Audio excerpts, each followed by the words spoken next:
Құрметті Олжас Абайұлы, министрлік көмір саласын және оның генерациясын дамытудың оң динамикасын сақтау үшін жоспарланған жұмысты жалғастыратын болады. Баяндама аяқталды. Назарларыңызға рахмет.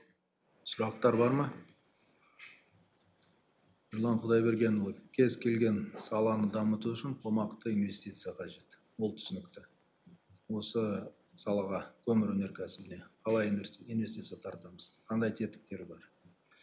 Ең біріншіден, Қазақстан Республикасы көмірдің ірі қорларына ие болып табылады. Сол үшін ол салаға инвестициялық тартымдылығын арттыру үшін энергетика министрлігі және тағы басқа мемлекеттік органдар бірлесіп, осы салада болжамды саясатты, нарықтық жағдайларды, тиісті инфрақұрылымды, осы жұмыстарды құру үшін ары қарай жұмысты жалғастырады.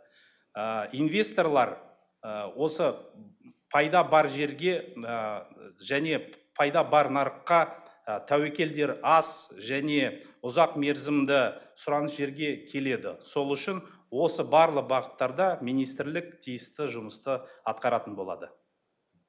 Жақсы, отырмыз.